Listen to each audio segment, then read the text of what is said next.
Most people who view the world scientifically believe in causal determinism, which means that everything follows the laws of physics, and everything that happens is a result of these laws acting on the way things are in the world, or were in the past. However, it's hard to understand how this fits with the idea of free will. If everything is controlled by causal determinism, then are our choices also determined? Are we not exempted from these laws? Some argue that we are part of this clockwork universe, and therefore physics rules out free will. But is this going too far? Can we really explain free will solely through physics?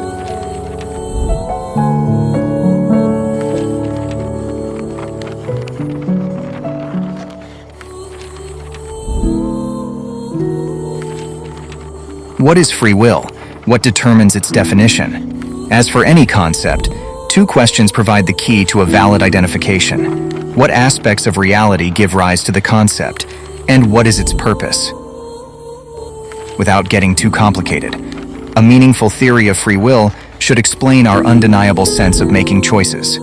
However, it doesn't necessarily have to conclude that these choices are completely free from prior influences.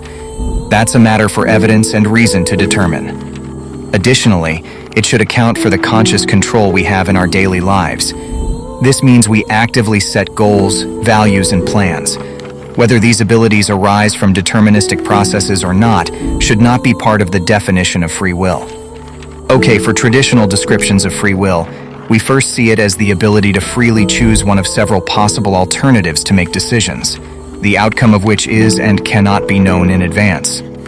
Free will is the doctrine that human choices are not predetermined.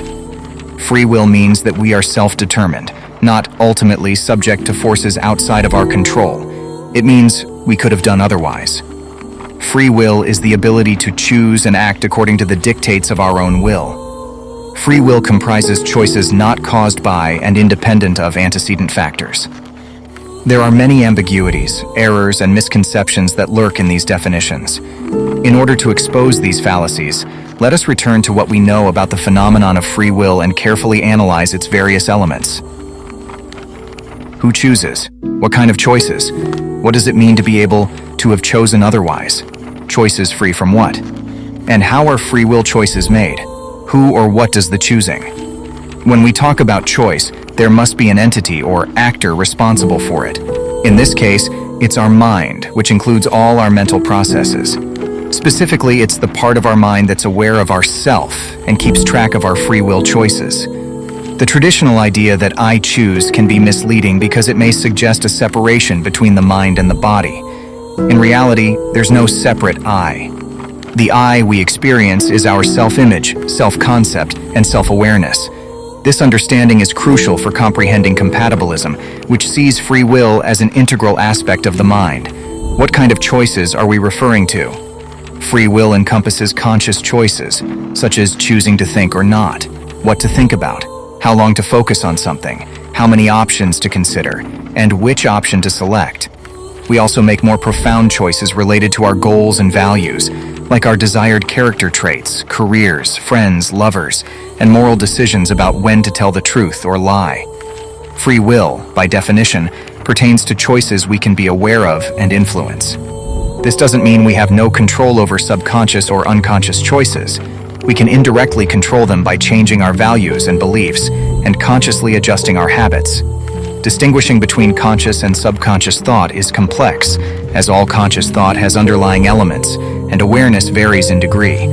The question of whether these intelligent choices are products of mechanistic processes and whether they are deterministic is not contained in the definition and requires further investigation.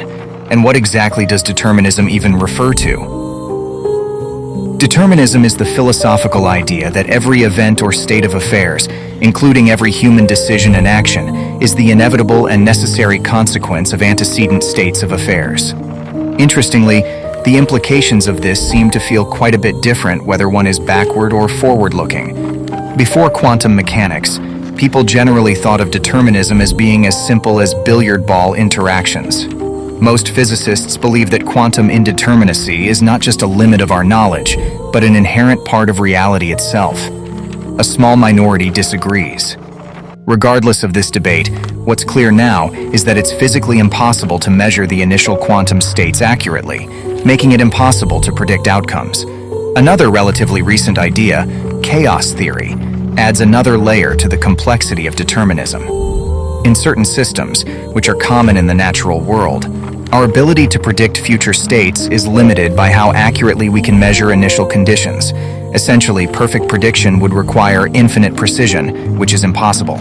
Moreover, in real-world situations, chaotic behavior tends to amplify uncertainty, making it nearly impossible to predict things like the weather at a specific location 1 year from now, even in theory. It is regrettable that many excellent scientists have mixed up two connected philosophical ideas, determinism and free will. They often overlook the extensive philosophical discussions on this subject, which can complicate what appears to be a straightforward scientific argument. Unlike science, philosophy isn't about how the world works. It's about how you talk about how the world works. The phrase, "I have free will," consists of 4 words, each holding a multitude of possible meanings. However, when it comes to the relationship between free will and determinism, there are 3 main perspectives. It's either there is no determinism and we have free will, or there is determinism and we have no free will, and there is determinism and we have free will anyway. The third option is called compatibilism because it says that determinism is compatible with definitions of free will. However, this concept can be quite tricky and doesn't seem to be entirely convincing. Ludwig Wittgenstein, a philosopher, gave a lecture around 1945 to 1947. He saw himself as someone who tried to bring peace to philosophical debates. In his work, he often criticized both sides of an argument to show that they were arguing about something insignificant. Wittgenstein started by criticizing the idea of physical determinism, which suggests that cause and effect are fixed and unchanging. He said that natural laws, which describe how things work in the world, are made by humans and don't necessarily dictate how the universe behaves. We can't be certain that these laws are never broken or bent. For example, before 1919, we believed that all planets and stars followed Newton's law of gravity. But later we learned that Einstein's theory could explain situations where Newton's law didn't apply. Both of these are just descriptions, not the ultimate truth about natural laws. When we say that people are deterministic, we are drawing a comparison between physical laws, like how a falling stone behaves, and something we don't fully understand, which is the human will or brain. Despite our knowledge about the brain, we still can't predict exactly what a person will do. Therefore, we don't have a logical reason to believe that people are entirely deterministic. Wittgenstein emphasized that free will is not an objective, fundamental reality, but a description we use for people, not objects. To illustrate this, he used the example of water. Just because we say we have 3 liters of water doesn't mean that water itself has the property of 3-ness. It's an arbitrary unit. Similarly, just because the concept of free will doesn't apply to falling stones doesn't mean we can apply it to people without question. Wittgenstein suggested that if we knew everything about the universe and could predict everything a person does, then we could make this analogy. However, the problem is that we can't predict everything about human behavior, and we're aware of this limitation. Quantum physics tells us that the universe is inherently unpredictable. Everything in the universe is made up of particles that follow quantum laws. This means that no matter how precise our models are for things like objects falling, they can never be perfectly accurate. We can't determine exactly where something is or exactly what it will do. Instead, we can only make predictions based on averages. Having more precise laws won't solve this unpredictability because the core nature of reality itself is unpredictable. You might be thinking that quantum physics, with its uncertainties, probabilities, and weirdness, could provide a way to escape classical physics determinism. This idea, known as indeterminism, has been considered by philosophers for a long time, dating back to ancient Greece. Indeterminism suggests that not every event has a clear cause. Some events might be random, for instance. Advocates of this perspective propose that certain functions in our brains might have random elements, possibly influenced by the unpredictability seen in quantum mechanics. These random elements could make our choices not entirely predetermined. Some argue that only a portion of our decision-making process is influenced by causality, while the rest is under individual control. However, there are challenges with using indeterminism to counter determinism. One issue is that having choices made randomly, instead of by strict causation, doesn't align with the kind of free will most people envision. From a physical perspective, quantum mechanics may play a role in some brain activity, but not all of it. Many thinkers incorporate indeterminism into their models of free will to some extent, but don't rely on it entirely. Some might argue that we don't need extreme precision to predict human choices, like whether someone will choose vanilla or chocolate ice cream. However, chaos theory, as we've discussed before, complicates things. Chaos theory tells us that chaotic processes, although deterministic, are just as unpredictable as quantum physics because we can never know their current state with enough precision. Small differences in initial conditions can lead to large differences in outcomes over time. So something as simple as a choice of ice cream flavor could depend on tiny variations in things like air temperature and humidity. It could even hinge on whether you arrived at the shop a few seconds earlier or later. These seemingly small factors can have far-reaching effects. For instance, your choice of ice cream today might lead to a life-altering decision 5 years from now, if, for example, you meet your future spouse in that ice cream shop, and they happen to choose the same flavor. Even as we gather more information about people and develop smarter algorithms, we will likely only be able to predict human behavior in the very short term, and those predictions will still come with probabilities, much like weather forecasts. Renowned scientists began considering the idea that consciousness might have a connection to quantum physics. Researchers in cognitive science, which studies the mind and its processes, also explored this idea, though for different reasons. Ulf Danielsson, a professor of theoretical physics, thinks one reason for linking quantum physics and consciousness is that processes on a quantum level are entirely random, unlike the deterministic nature of classical physics. This randomness means that even the best calculations in quantum experiments only provide probabilities. Consciousness is often associated with free will, which is a non-deterministic concept. In fields like mathematics, computer science, and physics, deterministic systems always yield the same results with the same inputs, while non-deterministic systems give different results even with the same inputs. This is why cognitive scientists are interested in quantum mechanics. In quantum mechanics, there's room for chance, and consciousness is connected to free will, which may exploit the freedom that quantum mechanics offers. However, some experts, like Jeffrey Barrett, believe that the connection between quantum mechanics and consciousness is somewhat arbitrary from the perspective of cognitive science.